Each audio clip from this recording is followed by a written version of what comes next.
আলাউদ্দিন সাইদি রাহিমাহুল্লাহ তিনি জামাতে ইসলামের সম্পদ ছিলেন না, তিনি চরমনায়ের একক সম্পত্তি ছিলেন না, তিনি হেফাজতের সম্পত্তি ছিলেন না, তিনি এই বাগেরহাট পিরোজপুরের সম্পত্তি নন, তিনি গোটা বাংলাদেশের শুধু নয়, গোটা বাংলা ভাষাভাষী শুধু নয়, গোটা বিশ্বের মুসলমানদের জন্য সম্পদ ছিলেন। বলেন ঠিক কিনা?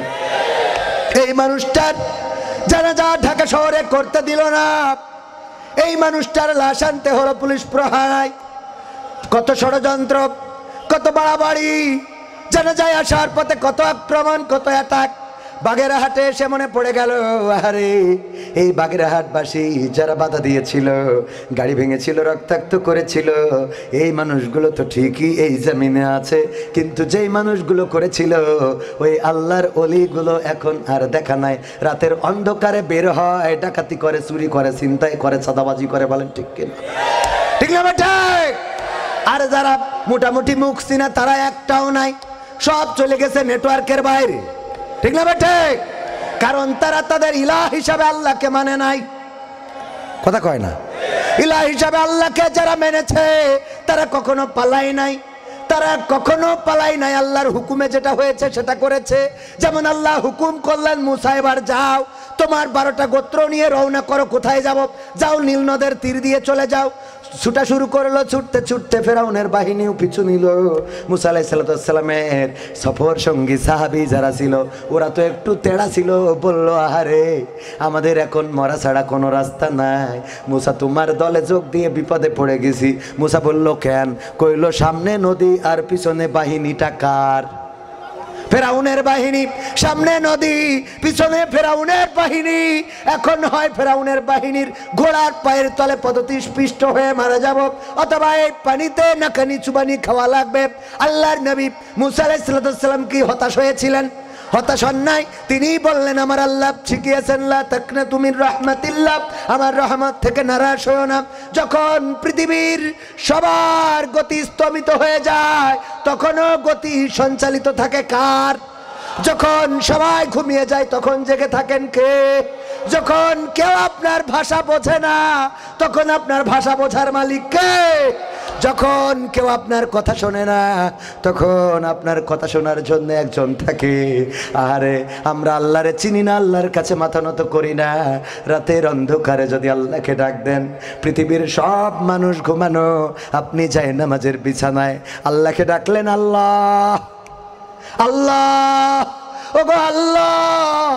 আল্লাহ রাব্বুল আলামিনের নবী সাল্লাল্লাহু আলাইহি সাল্লাম বলেছেন, কোন বান্দা যদি একবার আল্লাহকে ডাকে, আল্লাহ 10 বার তার ডাকের সাড়া দেওয়ার জন্য প্রস্তুত হয়ে যান। বলেন সুবহানাল্লাহ। শুধু তাই নয়, বিশ্ব নবী এটাও বলেছেন, কেউ যদি আল্লাহর দিকে একটা কদম বাড়িয়ে দেয়, আল্লাহ তার দিকে কুদরতি কদম বাড়িয়ে দেন কয়টা?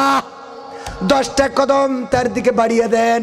ওগো আমার ভাইয়েরা, সেই আল্লাহর কাছে যারা মাথা নত করতে পারে না, যারা বলতে পারে না ইন্না সলাতি ওয়া নুসুকি ওয়া মাহইয়ায়া ওয়া মামাতি লিল্লাহি রাব্বিল আলামিন, ওদের প্রভু আল্লাহ থাকে না, ওদের প্রভু হয়ে যায় দাদা বাবুরা। ঠিক না ঠিক? ওদের প্রভু হয়ে যায় দাদা বাবুরা। ওরা আল্লাহতে ঈমান আনে, এমন ঈমান, ওই যে এক হিন্দু আর এক মুসলমান তর্ক করছিল। মুসলমান বলে আল্লাহ বড়, হিন্দু বলে ভগবান বড়। মুসলমান কয় না আমার আল্লাহ বড়, হিন্দু কয় না আমার ভগবান বড়। মুসলমান বলে আরে আমার আল্লাহ বড়, হিন্দু বলে না আমার ভগবান বড়। মুসলমানের ইজ্জত একটু বুদ্ধি বেশি না কম? একটু বুদ্ধি বেশি। মুসলমান বলল, ঠিক আছে, তোমার আল্লাহ যদি বড় হয়, তোমার ভগবান যদি বড় হয়, চলো ওই পাহাড়টাই উঠবো, উঠে লাভ দেব ভগবানের নামে আর আল্লাহর নামে। যদি তোমার ভগবান বড় হয় তোমারে হেফাজত করবে, আর আমার আল্লাহ বড় হইলে আমারে হেফাজত করবে। ওর বুদ্ধি হইলো, পাহাড়ে তুলে তোরে ধাক্কা দিয়ে ফেলাবো, তোর ভগবানের নামে ফেলাইয়ে তুই নেটওয়ার্কের বাইরে যাবে, আর আমার কিছু করা লাগবে না। বুদ্ধি আছে না নাই? বুদ্ধি করলো। পাহাড়ের পরে ওঠার পরে হিন্দু বলল, নাও লাফ দাও। কয় তুমি আগে দাও, কয় তুমি আগে দাও, তুমি আগে দাও। দুইজনে তর্ক বিতর্ক। মুসলমান হিন্দুরে বলল, তোর ভগবান যদি এত বড় হয় তোর লাফ দিতে ভয় কিসের? ওর ইমানের মধ্যে একটা দোলা লেগে গেল। ঠিক আছে, আমার ভগবান বড়, আমার বিশ্বাস আছে, কনফিডেন্স আছে, সুতরাং আমি লাফ দেব, তারপরে আমি নিচেই যেয়ে যদি বেঁচে থাকি তোমারও খবর আছে। এবার হিন্দু বলল, ওগো ভগবান তুমি আমারে রক্ষা করো, লাফ দিয়েছে, বেঁচে গেছে। এইবার বলে মুসলমান দাও লাফ তোমার আল্লাহর নামে। মুসলমান চিন্তায় পড়ে গেল, হায় রে ভগবানের নামে বেঁচে গেছে, তাহলে কি সত্যিই ভগবান বড়? তাইলে কি সত্যিই ভগবানই বড়? কি যে এক বিপদ! ধারণা ছিল যদিও মারা যায় তাইলে আমার আর লাফ দেয়া লাগবে, লাফ দেয়া লাগবে না। এখন তো বেঁচে গেছে, বিপদে পড়ে গেলাম, কি করা যায়, কি করি, কি করা যায়? হিন্দু বলে লাফ দাও, লাফ দাও, আমি অপেক্ষায়। এবার আস্তে করে বলল, আল্লাহ তুমি যদি না পারো তাইলে ভগবান তুমি রক্ষা করো বলে দেশে সাফ। এই জাতীয় ঈমান আমাদের আছে না নাই? তারা বলে আমরা সকালে উঠে আগে যাই নামাজ খুঁজি, তারপরে ফজরের নামাজ আদায় করি, তারপরে কোরআন তেলাওয়াত করি, তারপরে দিনের শুরু করি, আর রাতের অন্ধকারে 80-90 রাকাত তারাবির তাহাজ্জুদের নামাজ না পড়ে ঘুমাই না। এই আল্লাহর বান্দার আবার যখন বিপদে পড়ে গেল, তখন আল্লাহরে না ডেকে বলল, আল্লাহ তুমি যেহেতু পারবা না, দাদা হেলিকপ্টার পাঠাও। কথা কয় না? আল্লাহ তুমি যদি না পারো, দাদা তুমি আছো, রক্ষা করো। দাদার নামে রক্ষা খুঁজলো, দাদা রক্ষা করলো, কিন্তু শেষ রক্ষা হবে। জাকারিয়া আলাইহিস সালাম যখন জাকারিয়া আলাইহিস সালামের পিছু নিল, কাফেরেরা তাড়া করলো, দৌড়াতে দৌড়াতে জঙ্গলে চলে গেল। জঙ্গলের কাছে যে গাছকে ভুলক্রমে বলে ফেললো, গো গাছ যদি একটু আশ্রয় দিতে তোমার মধ্যে আশ্রয় নিতাম। গাছ ফাঁকা করে দিলেন কি? আল্লাহ গাছ ফাঁকা করে দিলেন, গাছের মধ্যে ঢুকলো, গাছের মধ্যে গাছ আবার আটকে গেল। হুকুমটা ছিল কার? আল্লাহ রাব্বুল আলামিনের হুকুম ছিল। আল্লাহ রাব্বুল আলামিন গাছটারে ফাঁকা করে দিলেন, গাছের মধ্যে ঢুকে গেল। জাকারিয়া আলাইহিস সালাম নিরাপদে কি ছিলেন? না, ছিলেন না। একটুখানি আল্লাহ বলল, যেহেতু গাছকে বলেছো রক্ষা করতে, তাইলে দেখো গাছ তোমারে কেমনে রক্ষা করে। কাপড়ের একটা অংশ বাইরে রেখে দিল, যখন দরজা লাগাইছে দরজার ফাঁকে কিছু এরকম আটকে থাকে না? থাকে না? আটকে থাকে। অনেকেই দেখা যায় খুব পরহেজগারিতা দেখায়, হঠাৎ করে এমন কোন নিদর্শন রাখে যাতে আটকে যায়। দেওর ভাই থাকে মালয়েশিয়ায়, ভাবির সাথে আছে, মানে বোঝা গেছে তো? বাকিটা বুঝে নিতে হবে। আমি যেহেতু খুব ভালো জানেওয়ালা না, খুব ভালো করে বোঝাতে পারবো না।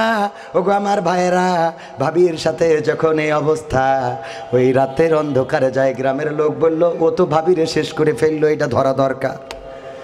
অন্তত তার ভাই মালয়েশিয়া থাকে অথবা বিদেশে থাকে, তার ভাইয়ের জন্য হলেও বউকে সংরক্ষণ করা দরকার। এই দরকারের চিন্তা করে অপেক্ষায় থাকলো কখন ঢোকে দেওয়ার ভাবির ঘরে। সবাই দুরূদ পড়েন, আল্লাহুম্মা সাল্লি আলা সাইয়্যিদিনা মাওলানা মুহাম্মদ ওয়া আলা আলি। কথা হয়েছে কারেন্ট নিবে না, কিন্তু তারপরেও নিয়েছে, কারণ প্রেতাত্মা আছে না নাই? ভাইরা আমার, আলোচনায় আসি। সময় অল্প, অল্প সময়ে কিছু কথা বলে দিতে চাই। ওগো আমার ভাইরা, কোথায় যেন আলোচনায় ছিলাম, লাইন হারাই গেল। হ্যাঁ, ও গাছ আটকে গেল, গাছের ওই ফাঁক দিয়ে একটু জুতা কি থেকে গেল, কাপড় থেকে গেল। কেমন? ওই যে উদাহরণ দিতে যে বলছিলাম, ভাবির সাথে দেওরের সম্পর্ক। রাত 3টার সময় উঠে গিয়েছে ভাবির ঘরে। এটা দেখার পরে গ্রামের লোক, যেহেতু তো এটারে আঞ্চলিক ভাষায় বলে, তাগে বাগে ছিল, অপেক্ষায় ছিল ধরার জন্যে, চলে গেল ভাবির ঘরে ধরার জন্যে। বুঝতে পেরেছে দরজায় এসে মানুষ দাঁড়িয়ে গিয়েছে। এটা জানার পরে পিছনের দরজা অথবা বেড়া অথবা যাই থাকুক, ওই পাশ দিয়ে বের হয়ে চলে এসেছে নিজের ঘরে। এসে যায় নামাজ বিছিয়ে, নামাজে তাহাজ্জুদের নামাজে সিজদায় পড়ে আছে। কে? দেবর। কে? দেবর নামাজে পড়ে আছে। ওরা বুঝলো যেহেতু পিছন দিয়ে বের হয়েছে, তাইলে নিজের ঘরে যাইতে পারে। ঢুকলো তার ঘরে, দেখে সিজদায় পড়ে আছে। টেনে তুললো, কি খবর? কয় আমি সিজদায় আছি, চতুর্থ আসমানে পৌঁছে গেছি। টানো কেন? কয় টানি, কাজ আছে, কথা শুনতে হবে। নারায়ে তাকবীর, লিল্লাহে তাকবীর।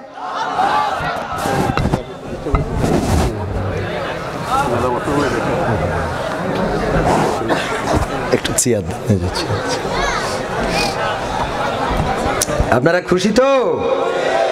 রাহাত ভাইয়ের আগমন মাহফিলের পক্ষ থেকে লিল্লাহি তাকবীর, নারায়ে তাকবীর।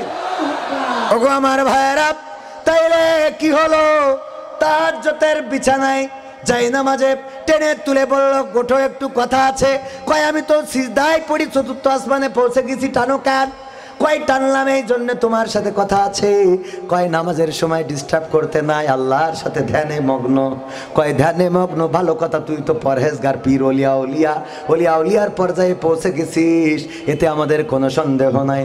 কিন্তু তোর জুতো জোড়াটা ভাবির খাটের নিচেই কেন? কথা কি বোঝা গেছে? নিদর্শন কিছু রেখে যায়, পাপ যখন পূর্ণ হয়ে যায় নিদর্শন রাখে না, রাখে না। তখন মনে করে দাড়ি কাটলে মনে হয় রক্ষা হবে। দেখেছেন না? দেখেন নাই? মনে করে দাড়ি কাটলে রক্ষা হবে। আর কালামানিক মনে করলো দাড়ি রাখলে মনে হয় রক্ষা হবে। একটা কাটে আর একটা রাখে, ঠিক না বেঠে? কিন্তু আল্লাহ যখন রক্ষা করতে চান না, তখন এমন কিছু হয়ে যায় যে নৌকায়, যেই নৌকা নূহ নবীর কিস্তি 16টা বছর রক্ষা করেছে, সেই নৌকা উঠে আবার দরবের বাবা ধরা খেয়েছে না খায় নাই?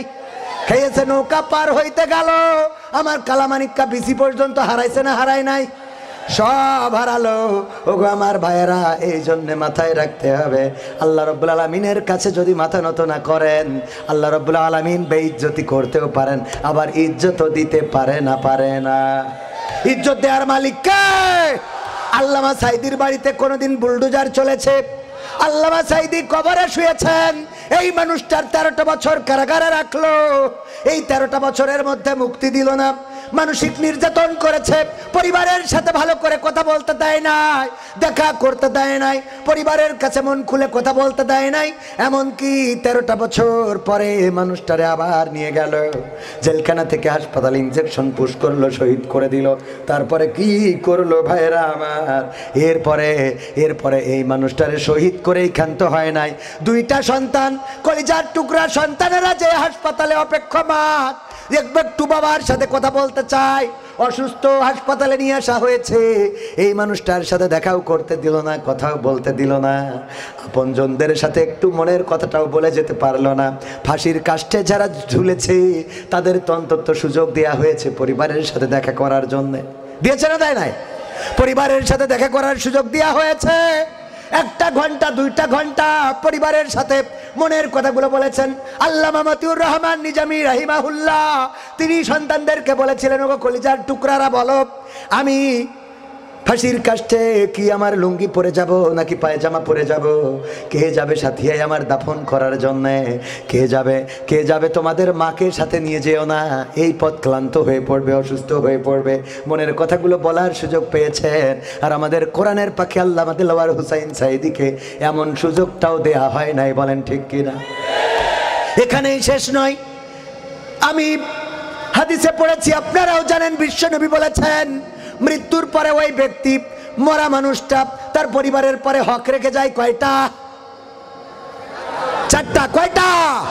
1 নম্বর হক হলো, যেই মানুষটা মারা যাবে, আমার রাহাত ভাই যদি ইন্তেকাল করেন, পরিবারের পরে তার 4টা হক থাকবে। মনে থাকবে কথাটা? 4টা হক থাকবে। 1 নম্বর হক হলো ওই মানুষটা মারা যাওয়ার পরে খুব দ্রুত, অতি তাড়াতাড়ি তার দাফন কাফনের ব্যবস্থা করা। 2 নম্বর হক হলো তার যদি কোনো ওসিয়ত থাকে সেটা পূরণ করা। 3 নম্বর হক হলো যদি তার কোনো ঋণ থাকে পরিশোধ করা। আর 4 নম্বর হক হলো তার রেখে যাওয়া ধন সম্পত্তি সুন্দর করে বন্টন করে দেওয়া। এই 4টা হক রেখে যায়, তার মানে দাফন কাফনের পরে 2য় নম্বর হক হলো কি করা? ওসিয়ত পালন। ওসিয়ত। এই সরকার দাফন কাফনটাও ঠিক মতো করতে দেয় নাই, বলেন ঠিক কিনা? দাফন কাফন করতে দিল না। 2 নম্বর হক ছিল তার কি করা? ওসিয়ত মোতাবেক খুলনার ওই যে সিদ্দিকে আলিয়া মাদ্রাসায় তার কবরস্থ করা, সেই কবরটাতেও ঘুমাতে দিল না, সেখানে কবর দিতে দিল না। এমনকি তার গায়েবানা জানাজা পড়তে গেল, গুলি করা হলো, শহীদ করা হলো। আমরা যারা এসেছি আমাদের গাড়িতে আক্রমণ করা হলো, রক্তাক্ত করা হলো আমাদের ভাইদেরকে, গাড়িগুলো ভেঙে গুড়িয়ে দেওয়া হলো। এমন অবস্থা করার পরেও এখন তারা বলে আমাদের অপরাধ কি? কথা কয় না। এক আল্লামা সাঈদীর সাথে যে অপরাধ করেছো সেই অপরাধের ফাঁসি যদি 70 বার তোমাদের দেওয়া হয় তাও হক আদায় হবে না, বলেন ঠিক কিনা? আবার কয় আমাদের অপরাধ কি? হ্যাঁ, আমাদের অপরাধ কি? অপরাধ খুঁজে পাও না। সেনা হত্যাকাণ্ড, দেশপ্রেমিক অফিসার বিডিআর হত্যাকাণ্ড যে ঘটানো হলো, দেশপ্রেমিক সেনা অফিসারদেরকে নির্বিচারে হত্যা করা হলো। আহারে, কেমন করে পারলে রক্তে রঞ্জিত করতে। তারপরে তোমরা এখানেই ক্ষান্ত হও নাই, ইসলামী আন্দোলনের নেতাকর্মী। এখানে আমি কোনো দলের হয়ে আসি নাই, দলের কথা বলা আমার মুখ্য উদ্দেশ্য নয়। আমি আপনাদের একটা মানুষ হিসাবে পরিচয় করিয়ে দিতে চাই। আমার রাহাত ভাই কোন অপরাধের কারণে মাঝখানে মেশিন এক কান দিয়ে ধরিয়ে দেওয়া হলো, অস্ত্র মামলায় জেল খাটা লেগেছে না লাগে নাই? আহারে, জেলের নির্যাতন, কারারুদ্ধ, কারাবরণ। যেই মানুষেরা অস্ত্র ধরে না, আমি কবির বিন সামাদ মাঝে মাঝে বলে থাকি, আমি কবে মুরগি জবাই দিয়েছি, কবে গরু জবাই দিয়েছি, ছাগল জবাই দিয়েছি, আমার মনে পড়ে না। আমার মনে, কারণ হলো আমার বড্ড মায়া করে, খাইতে অসুবিধা নাই, খাওয়ার সময় খাই, কিন্তু মায়া হয় এই প্রাণীটার এক্ষুনি চোখের সামনে মেরে ফেলব, কষ্ট লাগে। একটা ব্যাঙ আমার টায়ারের নিচেই পড়ুক, এটাও আমি চাই না। একটা সুসো ইঁদুর, এটাও যেন আমাদের ট্রাকের, আমাদের বাসের, আমাদের এই যে গাড়ির, আমার প্রাইভেটের তলে পড়ে পড়ে মারা যাক, এটা আমরা চাই না। যেই মানুষগুলো আমরা একটা ব্যাঙ মারতে চাই না, একটা ইঁদুর মারতে চাই না, সুসা মারতে চাই না, সেই মানুষগুলোর আবার সামনে অস্ত্র দিয়ে দেয়। এই অস্ত্র চালানো তো দূরের কথা, এই অস্ত্রগুলোর নাম জানাও তো দূরের কথা, চোখের দেখাও কোনোদিন দেখি নাই, বলেন ঠিক কিনা? ঠিক না বেটা? আমাদের অবস্থাটা এমন। আমাদের কাছে ইসলামী ব্যাংকের সিকিউরিটি বড় একটা মেশিন নিয়ে দাঁড়ায় থাকে। আমি আবার ইসলামী ব্যাংক এজেন্টের প্রোপাইটার। আমার একটা এজেন্ট ব্যাংক আছে, বাংলাদেশ ইসলামী ব্যাংক। 5 তারিখের আগে মানুষ টাকা রাখতে চাইতো না, এরপরেতে রাখছে। ও আমার ভাইরা, এই ব্যাংকের প্রোপাইটার হওয়ার কারণে, এজেন্ট ব্যাংকের প্রোপাইটার হওয়ার কারণে মাঝে মাঝে ব্যাংকে যেতে হয়। জরুরি প্রয়োজনে মেশিন নিয়ে একটা দাঁড়ায় থাকে গেটের কাছে। আমি বললাম, এই মেশিন কি নিয়ে দাঁড়ায় থাকেন না, মাঝে মাঝে একটু ফায়ার মায়ার দিয়েছেন, মাঝে মাঝে একটু দিছেন না, এমনি ধরি দাঁড়ায় থাকেন। বলতেছে আমার পাশে থাকা এক অফিসার আরিফ স্যার বলতেছে, ভাই উনারে আপনি এই কথা জিগায়েন না কেন? কয় ওর ট্রেনিংয়ে পাঠানো হয়েছিল, ট্রেনিং করার জন্যে ওই মেশিন ধরে একটু গুলি করতে হবে। ও মেশিন ধরে বলেছে 1 2 3 যখন বলবো ফায়ার দিবা, ও ফায়ার দিয়ে নিজে বেহুশ, ফায়ার দিয়ে ও উল্টে পড়িয়ে নিজে বেহুশ হয়েছিল। তো এই হলো আমাদের অবস্থা। আমাদের যদি ফায়ার করতে পারে লোক মারা, কি আমরাই আগে নেটওয়ার্কের বাইরে চলে যাব? কথা কয় না। আর আমাদের নামে দেয় হত্যা মামলা। আমরা যারা বউরে মারতে গেলেও মায়া করে, কথা কয় না। বোর গায়ে তাই হাত তুলতে গেলে মায়া করে। ও আমার ভাইয়েরা, আর এত কিছু করার পরে ওরা বলে আমাদের অপরাধ কি? অপরাধ দেখো না, আমার আবু সাঈদ কি অপরাধ ছিল? বুকটা পেতে দিল মায়ের সন্তান, লেখাপড়া করে কর্মের জন্য, চাকরির জন্য, কোটা বৈষম্যের জন্য রাজপথে দাঁড়ালো। আইন তাদের দাবিটা মেনে নিলেই তো হয়ে যেত, কিন্তু দাবি মেনে না নিয়ে আরে অপবাদ দেয়া হলো। আমি কি চাকরি দেব মুক্তিযোদ্ধার সন্তানদের, নাকি রাজাকারের নাতি নাতনিদের? তোমরা রাজাকার কত বলবা আর কত গালি দিবা? আমরা তো রাজাকার নই, বরং তোমরা ছিলে ভারতের রাজাকার। এবং দেশ 5 তারিখের স্বাধীনের পরে সেটা প্রমাণ হয়েছে না হয় নাই? আমরা যদি রাজাকার হইতাম, আমরা যদি পাকিস্তানের রাজাকার হইতাম, তাইলে 71-এর পরে আমরা পাকিস্তানে চলে যেতাম। যারা দাদার দেশের রাজাকার একটাও এই দেশে নাই, বলেন ঠিক কিনা? সুতরাং প্রমাণ করে দিয়েছো আমরা নই, আমরা রক্ত দিয়ে মানচিত্র রক্ষা করব, আমরা জীবন দিয়ে মানচিত্র রক্ষা করব। এই বাংলাদেশের 1 ইঞ্চি জমিন আমরা দাদাদের হাতে নয়, আমেরিকানদের হাতেও ছেড়ে দিতে রাজি নই। ঠিক না ঠিক? দেশের স্বাধীনতা সার্বভৌমত্ব রক্ষায় এই বাংলাদেশে রক্ত দিয়েছে আলেমরাই বেশি, রক্ত দিয়েছে মুসলমানেরাই। কোন রাম, কোন বাম, কোন নাস্তিক, কোন মুরতাদ, কোন শাহবাগীরা রক্ত দেয় নাই, বলেন ঠিক কিনা? আলেমরা এসে রাজপথে দাঁড়িয়েছে, নামাজিরাই শহীদ হয়েছে। 71-এ যদি যুদ্ধের কথা বলেন, বীর শ্রেষ্ঠ যারা তারা সব মুসলমানের সন্তান, ঠিক না বেটা? বীর শ্রেষ্ঠ যারা সব মুসলমানের সন্তান, রক্ত দিল মুসলমানেরা 52তে ভাষার আন্দোলনে। সালাম, রফিক, শফিক, জব্বার, বরকত, একটাও হরে কৃষ্ণ, শ্রীকৃষ্ণ, দিলীপ কুমার একটাও নাই। সব মুসলমান না হিন্দু? সব মুসলমান। আবার 24-এ এসে রক্ত দিল মুসলমানেরা। আমার আবু সাইদ শান্ত মুগ্ধ রক্ত দিল, জীবন দিল, শহীদ হলো এই বাংলাদেশে শাপলা চত্বরে আমার হেফাজতে ইসলাম। ছোট্ট ছোট্ট বাচ্চা শিশুরা, যাদের যে বাচ্চাগুলো রাজপথে দাঁড়াইলে অনেক হিন্দু আছে যারা তাদের হাতে টাকা দিয়ে দেয় মাদ্রাসার জন্যে, আর তোরা মুসলমান হয়ে ওই বেনজির ক্লিয়ার করলি। আরে এই ছোট্ট ছোট্ট বাচ্চাদের বুকে গুলি চালাইতে কি তোদের মায়া করলো না? ঠিক না বেঠে? শাপলা চত্বরের রক্তে রঞ্জিত ওই হাত। আরে আবার ওদের পক্ষে গণতন্ত্রের কথা বলে এক দল আছে না নাই?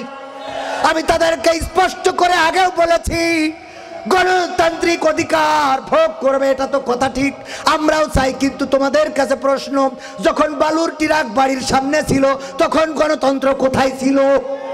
যখন নয়াপল্টনের শাটার টেনে তালা দিল তখন গণতন্ত্র কোথায় ছিল? যখন নেত্রীকে ওই নাইকো দুর্নীতি মামলায়, মাত্র 2 কোটি টাকার মামলায় জেলে দিল, রিমান্ডে নিল, অসুস্থ মানুষ চিকিৎসাও হইতে দিল না, তখন তোমাদের গণতন্ত্র কোথায় ছিল? যখন রাজপথে দাঁড়াতে দেয় নাই, কোনো কথা বলতে দেয় নাই, ভোটের আগে দিনের আলোতে নয় রাতের অন্ধকারে তাহাজ্জুদের নামাজ পড়ে ব্যালটে সিল মারলো, তখন গণতন্ত্র কোথায় ছিল? যখন ফাঁসি দেওয়া হলো একই দিনে 2 জন নেতা, একজন ছাকা চৌধুরী আর একজন আলী আহসান মোহাম্মদ মুজাহিদ, আমাদের এটা তো বাদ দিলাম কারণ আমরা শহীদ হওয়ার জন্য এই তামান্না নিয়ে ঘুরে বেড়ায়, ছাকা চৌধুরীর যখন টানিয়ে দিল তখন গণতন্ত্র কোথায় ছিল? ঠিক না বেটা? এই গণতন্ত্রের কথা যারা বলে মাথায় রাখবেন, ওরা আসল জাতীয়তাবাদী দল নাই, ওরা হলো ওই দাদাদের টাকায় কেনা গোলাম রয়ের এজেন্ট। এই জন্য তারা তাদের পক্ষ নিয়ে কথা বলে, ঠিক না বেটা? ভাইরা আমার, আলোচনার সময় চলে যায়, কিছু সঙ্গীত শোনানোর দরকার। এই বাগেরহাটে আসা তো বন্ধ করেই দিয়েছি।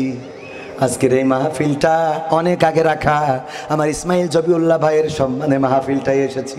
একটু কম আসা হয় এইদিকে, আমার রাহাত ভাই জেলে গেল আর আমি বাগেরহাট ছেড়ে দিছি, ঠিক না বেঠে? যারা আমার চেনেন তারা জানেন, আমার রাহাত ভাই যদি কোনো মাহফিলে বলেছে কবির ভাই ওই মাহফিলে যান, চলে এসেছি, ভাই সাক্ষী। যদি বলেছে এই মাহফিলে আসেন, এমনকি হাদিয়ার বিষয়ও আমি কোনো মাহফিলে কোনো কমিটির সাথে লেনদেন করি নাই। রাহাত ভাই যেটা বলেছেন, রাহাত ভাই নিজে যা হাদিয়া দিয়েছেন কাটাখাল মোড়ে যেয়ে পকেটে নিয়ে চলে গেছি, ভাই আছেন সাক্ষী। এই রাহাত ভাই যখন জেলে গেল তারপরে আমিও বাগেরহাট ছেড়ে দিলাম।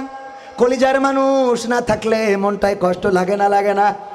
মনটাই কষ্ট লাগে। ভালোবাসার মানুষ, আরে আমরা আমাদের কোনো দল নাই, বিএনপি, জামাত, জাসদ, বাসদ, এই যে কথাগুলো বলি, অনেকেই যখন ইসলামের কথা বলা হয়, অনেক বিএনপি আছে বলে হুজুর আমরাও তো টাকা দিছি। যদি বলি ইসলামের পক্ষে কারা হাত উঁচু করেন, মানে যদি বলি এখানে না, যেখানেই বলি ইসলামের পক্ষে কারা হাত উঁচু করেন, সবাই হাত উঁচু করে। বিএনপির নেতা কানে কানে কয় হুজুর আমরাও তো টাকা দিছি, আমাদের জন্য একটু হাত। আমি বললাম আমরা তো ইসলামের জন্য হাত উঁচু করেছি, জামাত ইসলামের জন্য না। কথা কয় না, জামাতের জন্য হাত উঁচু করাবো কেন? কিসের জন্য হাত উঁচু করাবো?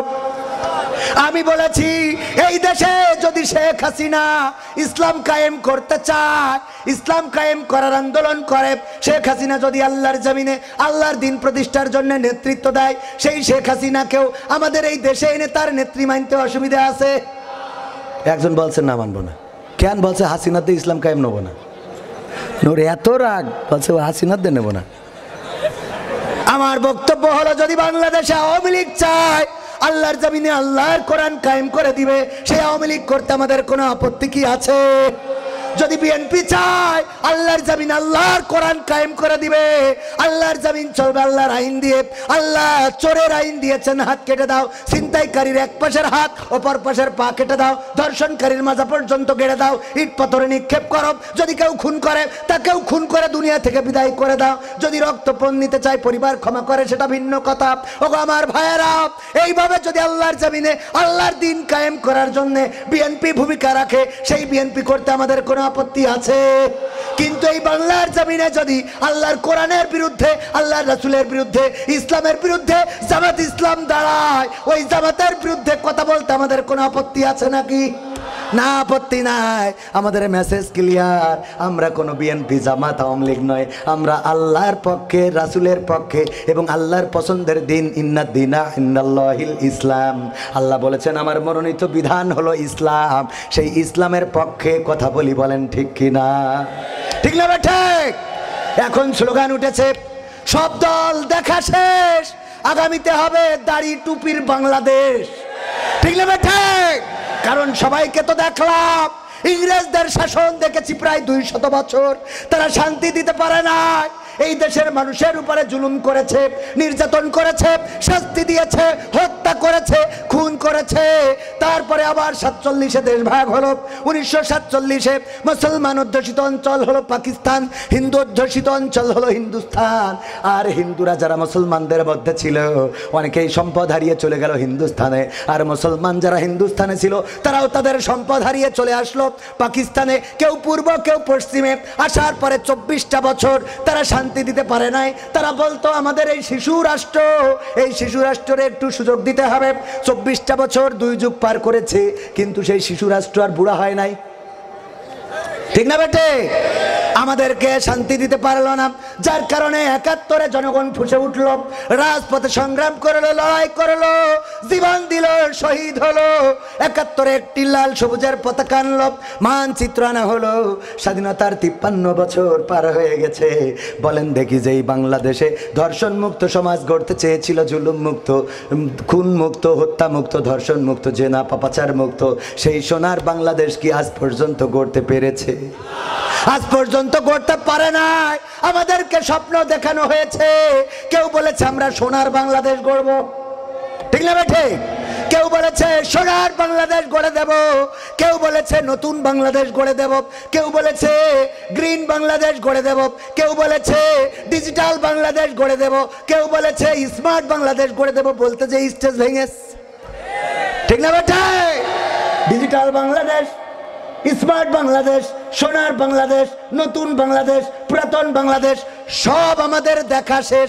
এখন আমাদের দাবি হলো, যেহেতু সোনার বাংলা দিয়ে শান্তি দিতে পারো নাই, সবুজ বাংলা দিয়ে শান্তি দিতে পারো নাই, নতুন বাংলা দিয়ে শান্তি দিতে পারো নাই, ডিজিটাল বাংলা দিয়ে শান্তি দিতে পারো নাই, স্মার্ট বাংলা দিয়ে শান্তি দিতে পারো নাই, এখন আমাদের দাবি হলো, আগামীতে আমরা দেখতে চাই আগামীর বাংলাদেশ আল কোরআনের বাংলাদেশ, ইসলামের বাংলা দিয়ে দেখবো শান্তি আসে নাকি আসে না। আপনারা রাজি আছেন না? নয়?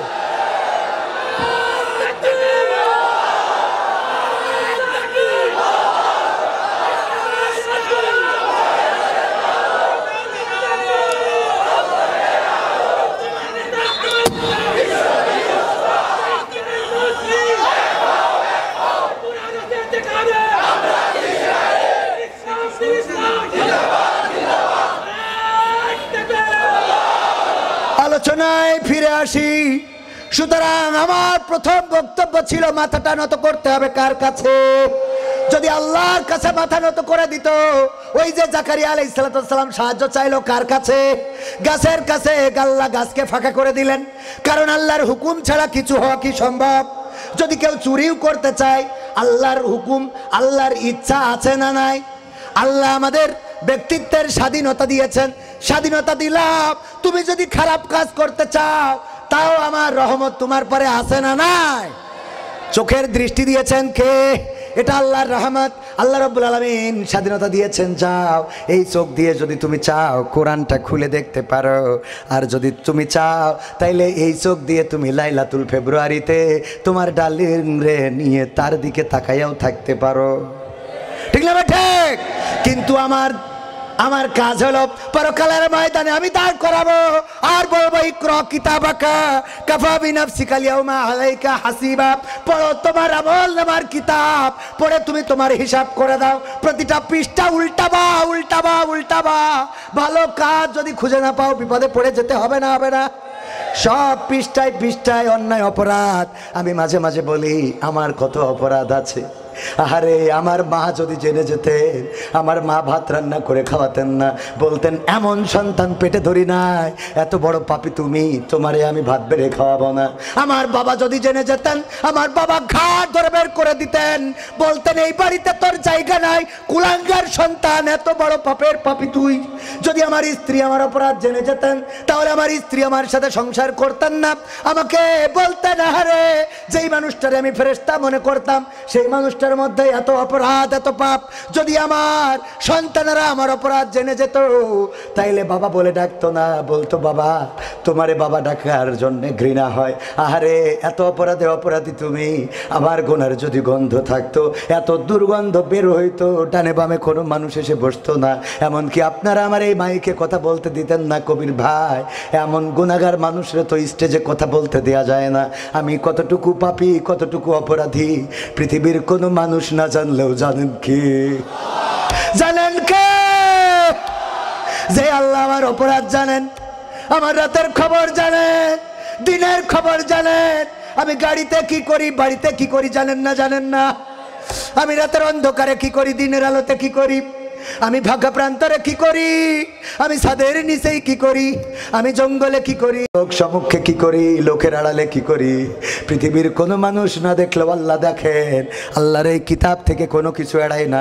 মানুষেরা বলবে আরে এটা এমন একটা কিতাব আল্লাহ ধরাই দিয়েছো যে যেখানে একটা কিছু তো এড়াই নাই, আল্লাহ একটা কিছু তো এড়াই না। ও আল্লাহ সব দেখিয়ে রেকর্ড করা। আল্লাহ কি এমন খাতা তুমি দিলে, এখানেই শেষ নয় ভাইরা আমার। ওই পরকালের ময়দান আল্লাহ বলবেন সূরা ইয়াসিন, এই আল ইয়াওমা নাখতিমু আলা আফওয়াহিহিম ওয়া তুকাল্লিমুনা আইদিহিম ওয়া তাশহাদু আরজুলুহুম বিমা কানু ইয়াকসিবুন। আল্লাহ বলবেন ওই দিন বান্দারা একটু চালাকি করবে, বলবে আল্লাহ এত অপরাধ কোথা থেকে আসলো, আমি তো এত পাপী নই। আল্লাহ বলবে ঠিক আছে তোর বলা লাগবে না, মুখে আঠা লাগিয়ে দিলাম। সূরা ইয়াসিন মুখে আঠা লাগিয়ে দিবে, হাতের জবান খুলে দিবে, পায়ের জবান খুলে দিবে, হাত সব স্বীকার করে দিবে, পা তার কৃতকর্মের সাক্ষ্য দিবে। কথাটা কার? ওই দিন আপনি যতই গোপন করতে চান গোপন করা সম্ভব হবে না। সেই বিচারের কাঠগড়ায় যদি দাঁড়াতে হয় মাথাটা নত করতে হবে কার কাছে? জাকারিয়া আলাইহিস সালাম গাছের কাছে সাহায্য চাইলেন, গাছ পাকা হয়ে গেল। আল্লাহ রাব্বুল আলামিন জাকারিয়া আলাইহিস সালামের কাপড়ের একটা অংশ বাইরে রেখে দিলেন, যে গাছ রক্ষা করতে পারে কিন্তু গাছ কাপড়টা টানতে পারে না। যা করেছে তাও আমার হুকুমে করেছে। ওগো আমার ভাইয়েরা, ওরা যখন কাপড়ের অংশ দেখলো বুঝতে পারলো গাছের মধ্যে ঢুকেছে। ওই কাফেরেরা গাছ করাত এনে চিরা শুরু করে দিল। যখন করাত দিয়ে চিরতে লাগলো, ওই চিরা করাতের যখন মাথায় ঠাকলো তখন চিৎকার করতে গেল। আল্লাহ রাব্বুল আলামিন বললেন ওগো জাকারিয়া শোনো, যদি তুমি চিৎকার করো করো তাইলে তোমার গোটা জিন্দেগির আমল বরবাদ করে দেওয়া হবে। আল্লাহ আমার অপরাধটা কি অপরাধ হলো? তুমি আল্লাহর কাছে মাথা নত না করে নরেন্দ্র মোদীরে বলেছো হেলিকপ্টার পাঠাও। কথা কয় না? মিল আছে না নাই? অপরাধ কি হয়েছে? ওরা প্রশ্ন করে আমাদের অপরাধ কি? অপরাধ হলো আল্লাহর কাছে মাথা নত করো নাই, মাথাটা নত করেছো দাদাদের কাছে। এই জন্য ওই কাপড়টা একটু আটকে আছে, এরপরে এখন চিরা খাইতে হবে। আল্লাহ বললেন শাস্তি হলো করাত দিয়ে খ্যাত খ্যাত খ্যাত খ্যাত খ্যাত খ্যাত করি সেরবে চুপ করি ধৈর্য ধরিয়ে চিরা খাইতে হবে। এইটাই হইল শাস্তি। যদি করো তাইলে গোটা জিন্দেগির আমল বরবাদ। এই জন্য আমার নেত্রীকে বলি, নেত্রী গো আপনি ওপারে গিয়েছেন একটু চুপ থাকেন। কথা কয় না? আর যারা 16টা বছর বাড়াবাড়ি করেছেন তাদেরও বলি চায়ের দোকানে বিড়িটাই নিয়ে কথা বললেন না, চুপ থাকে। কারণ আপনাদের এখন শাস্তি হলো চুপ থাকা। কারণ আগে বড় বড় কথা বলেছেন পালাবো না, ঠিক না বেঠে? খেলা হবে, মনে আছে না? না এত বড় বড় কথা বললেন, বলার পরে আবার পালাইছে না পালাই নাই? এমপিরা সব কোথায় গেল? মন্ত্রীরা সব কোথায় গেল, কোথায় কাদের কাকা, তাদের সারা দেশটা এখন লাগে ফাঁকা। পালাবো না, প্রয়োজন হলে ফখরুলের বাসায় গিয়ে উঠব। ঠাকুরগাঁওয়ে বাসা আছে না, জায়গা দেবে? পালাবে না, পালাবে না, যাই না তবু দেখা। পালাবে না, পালাবে না, যাই না তবু দেখা। তাদের সারা দেশটা এখন লাগে ফাঁকা ফাঁকা, ওদের সারা দেশটা এখন লাগে ফাঁকা ফাঁকা। আইন মন্ত্রী আটকে গেল আইনেরই ফাঁকে, দাড়ি সারা দরবেশের ভণ্ড ভণ্ড লাগে। ঠিক না বেটা? আইন মন্ত্রী আটকে গেল আইনেরই ফাঁকে, দাড়ি সারা দরবেশের ভণ্ড ভণ্ড লাগে। শুনছি কত নেতা নেত্রী খাইতেছে ভাই ডান্ডা, বিচারপতি কালামানিকের ফাটিয়েছে আন্ডা। পলকেরও ঝলক গেল, পলকেরও ঝলক গেল থামিয়ে নেটের চাকা। তাদের সারা দেশটা এখন লাগে ফাঁকা ফাঁকা, ওদের সারা দেশটা এখন লাগে ফাঁকা ফাঁকা। কই গেল সেই সংসদেতে মমতাজের গান, কোথায় গেল হজরত বলা স্বামী ওসমান। কই গেল সেই সংসদেতে মমতাজের গান, কোথায় গেল হজরত বলা স্বামী ওসমান। ইনুমে নন্দীপু মনি আছে কারাগারে, বাপ করিলেও পাপ কখনো ছাড়ে কি আর তারে। কোথায় গেল স্পিকারের, কোথায় গেল স্পিকারের দৃষ্টি আঁকা বাঁকা, ওদের সারা দেশটা এখন লাগে ফাঁকা ফাঁকা, তাদের সারা দেশটা এখন লাগে ফাঁকা ফাঁকা। কোথায় গেল আরাফাত আর ব্যারিস্টার সুমন, কথা বলার সময় তারা করেনি ওজন। মুরগি কবির খাইছে ধরা, জাফর কোথায় আছে, গোপনে কি সেও গেল মোদি দাদুর কাছে। কোথায় গেল এস আলমের, কোথায় গেল এস আলমের কাড়ি কাড়ি টাকা, ওদের সারা দেশটা এখন লাগে ফাঁকা। লাগে না, লাগে না, ফাঁকা ফাঁকা কেন লাগে? কারণ আগে টেলিভিশন জুড়লে আমরা জানতাম কেমন করে কুমড়া দিয়ে বেগুনি বানানো যায়। ঠিক না বেটা? আমরা জানতে পারতাম কেমন করে কাঁচামরিচ শুকিয়ে রেখে বর্ষাকালে আবার ভিজাইলে জানতে হয়। আমরা জানতে পারতাম কেমন করে কাঁঠাল দিয়ে বার্গার খাওয়া যায়। তারপরে আমার দাদার দেশে একটা নিউজ দেখলাম, বলতেছে দাদা বাংলাদেশে তো পেঁয়াজ নিচ্ছে না, বড্ড কষ্টে আছি দাদা, পেঁয়াজের দাম পাচ্ছি না দাদা গোরে, কষ্টে আছি, কষ্টে আসি রে। ঠিক না বেঠে? আমি বললাম দাদা কাইন্দে কোনো লাভ নাই, কাদাকাটি করি আমাদের মন নরম হবে না, কারণ তোমরা অ্যাকশন নিবা, তোমাদের ওই পেঁয়াজ আমরা খাবো না। আর আমাদের যে নেত্রী, সেই নেত্রী আমাদের দেশে পেঁয়াজ রান্না, পেঁয়াজ দিয়ে রান্না, কেমন পেঁয়াজ ছাড়া রান্না কেমনে করা লাগে সেইটা শিখাইয়ে তারপর ওই পারে গেছে। ঠিক না বেটে? পেঁয়াজ ছাড়া রান্না কেমনে করা লাগে সেইটা আমাদের শিখাইছে রে। তোমাদের দেশে আছে, দয়া করে সামনে আইনো না। যদি তোমাদের দেশে সেই রান্নার টিপসটা শিখাই দেয়, তাইলে কিন্তু তোমাদের দেশেও পেঁয়াজ চলবে না, চলবে না রে। ঠিক না বেঠে? যা দাদা দাম পাচ্ছ ওই দামে খুশি থাকো, তা না হলে সমস্যায় পড়ে যাবো। ঠিক না বেটে? ভাইয়েরা আমার, কত কথা তো মন বলে, বলা যায়। কথা কি শুনতে রাজি আছেন আপনারা? পাগল খানকের। আমি তো হইলো ছোট বক্তা, আমার তো ওইভাবে, আমি তো অত ভালো বক্তাও না, বক্তা যেটা সেটা আসতেছে ইনশাআল্লাহ। বলেন কি আল্লাহ? ইনশাআল্লাহ। ওইটার ওয়াজ শুনতে হবে কুপাকুপি করি। আল্লাহ কবুল করুন, বলেন আমিন। আমার বক্তব্য হলো, এই বাংলাদেশে 1952-তে তাওহীদি জনতা রক্ত দিয়েছে। আজকে নাহিদ পদত্যাগ করেছে, দেখেছেন কিনা আপনারা? নাহিদ ইসলাম পদত্যাগ করেছে। তাও হোক, অনেকেই কয় রাজনীতি, নতুন রাজনৈতিক দলে নেতৃত্ব দেওয়ার জন্য পদত্যাগ করেছে, তাও করুক, অন্তত পদত্যাগ তো করেছে। আমাদের দেশে পদত্যাগ করার সংস্কৃতি চালু নেই। ঠিক না বেঠিক? পদত্যাগ, ওর যদি মারিয়েও ফেলে ও মরি যাতে শিকার, কিন্তু পদত্যাগ করতে না। তো আমাদের নাহিদ তো অন্তত পদত্যাগ করে মন্ত্রিত্ব ছেড়ে রাজপথে এসেছে। রাজপথে আসলে জেল জুলুম আছে না নাই? ওয়েলকাম জানাচ্ছি, স্বাগতম জানাচ্ছি যে নাহিদ ইসলাম মন্ত্রিত্বের পদবি ছেড়ে সাধারণ মানুষের কাতারে এসে দাঁড়িয়েছে। সে নিজের রাষ্ট্রের গাড়িগুলো ছেড়ে, পতাকাওয়ালা গাড়ি ছেড়ে সাধারণ গাড়িতে উঠেছে, জনগণের কাতারে দাঁড়িয়েছে। আমরা প্রত্যাশা করি নাহিদ ইসলাম এই বাংলাদেশে আন্দোলনের সময় যেমন নেতৃত্ব দিয়েছে, সুন্দর সুখী সমৃদ্ধশালী একটি বাংলাদেশ গড়ার জন্য নেতৃত্ব দিক। বলেন ঠিক কিনা? কিন্তু যদি দুর্নীতিগ্রস্ত হয়ে পড়ে, যদি দাদাদের কাছে মাথা নত করে ফেলে, তাহলে এমন আন্দোলন, এমন বৈষম্য বিরোধী ছাত্র সংগঠনও আমরা বাংলাদেশে রাখতে চাইব। আমাদের বক্তব্য স্পষ্ট, যারা দেশের পক্ষে, ইসলামের পক্ষে, কোরআনের পক্ষে, আমরা তাদের পক্ষে। ঠিক না ঠিক? আমরা বলতে চাই, তাওহীদি জনতা নিয়ে কটাক্ষ করা যাবে না।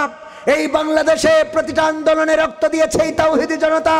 মাদ্রাসার ছাত্ররা, আমাদের দোষারোপ করা হয় যদি ইসলাম ক্ষমতায় আসে তাহলে হিন্দুরা, সংখ্যালঘুরা নির্যাতনে পড়ে যাবে।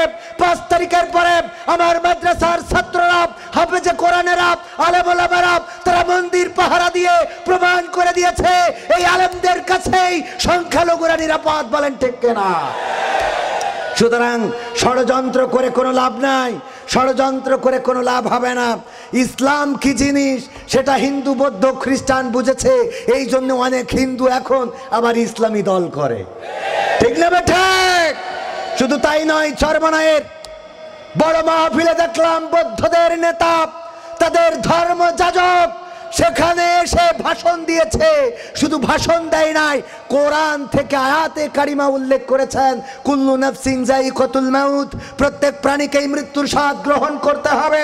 এই আয়াতের পরে বক্তব্য দিয়েছেন, এখন হিন্দুরা, বৌদ্ধরা, খ্রিস্টানেরা, সংখ্যালঘুরা সবাই বুঝতে শিখেছে এই দেশে তাদের নিরাপত্তা যদি পাইতে হয় ইসলাম ছাড়া বিকল্প নয়। কারণ ইসলাম কারো অধিকার হরণ করে না, বরং ইসলাম অধিকারকে ফিরিয়ে দেয়। বলেন ঠিক কিনা? সেই ইসলাম যদি এই জমিনে কায়েম করতে হয়, 52-র মতো, 71-এর মতো, 2024-এর মতো রাজপথে যদি ঝাঁপিয়ে পড়তে হয়, কোরআন বুকে নিয়ে রাজপথে ঝাঁপিয়ে পড়ে যদি বাতিলের বুলেটের সামনে আবু সাইদের মতো বুক পেতে দিতে হয়, বাতিলের বুলেট যদি আমাদের বক্ষ ঝাঁঝরা করে, আমাদের রক্তে যদি জমিন ভেসে যায়, সেই রক্তের সাগরে সাঁতার কেটে কেটে একটি রক্তাক্ত বিপ্লবী কালেমার পতাকা বাংলার জমিনে উড়াতে রাজি কারা কারা দেখতে চায়?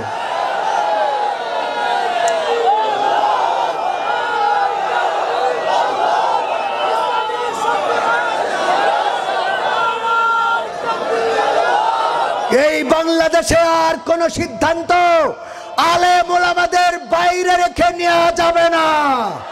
এই বাংলাদেশ চালাতে হলে আলেম ওলামাদের কাছ থেকে প্রেসক্রিপশন নিতে হবে। দাদার দেশের প্রেসক্রিপশন, আমেরিকার প্রেসক্রিপশনে বাংলাদেশ চলবে না। বলেন ঠিক কিনা? আলেম ওলামা ঐক্যবদ্ধ হতে হবে। চরমনাই, জামাত, হেফাজত, ওলামা লীগ, ওলামা দল যত আছে আলেম, সব আলেম এক পতাকা তলে আসতে হবে। কথাটা কার? আল্লাহ বলেছেন ওয়াতাসিমু বিহাবলিল্লাহি জামিয়া ওয়ালা তাফাররাকু। শুধু তাই নয়, সূরা সাফের 4 নম্বর আয়াত, ইন্নাল্লাহা ইউহিব্বুল্লাযীনা ইউকাতিলুনা ফি সাবিলিহি সাফফান কান্নাহুম বুনিয়ানুম মারসুস। যে আল্লাহ আমাদের বলেছেন, আল্লাহ তাদেরকে মহব্বত করেন যারা সীসা গালানো প্রাচীরের ন্যায় ঐক্যবদ্ধভাবে আল্লাহর রাস্তায় সংগ্রাম করে, আল্লাহর দ্বীন কায়েমের জন্য আল্লাহ তাদের মহব্বত করে। সে আল্লাহর মহব্বত পাওয়ার জন্য ঐক্যবদ্ধ হতে রাজি আছি না নাই? পাঁচকলি, বাটি, পাগড়ি, জুব্বা, পাঞ্জাবি, এটা এখন বিচার করার সময় নাই। এখন বিচার হবে আল্লাহ ও তার রাসূলের পক্ষে কারা, আল্লাহ ও তার রাসূলের বিপক্ষে কারা। এখন বিচার হবে ইসলামের পক্ষে কারা আর ইসলামের বিপক্ষে কারা। এখন বিচার হবে আল কোরআনের পক্ষে কারা আর আল কোরআনের বিপক্ষে কারা। বলেন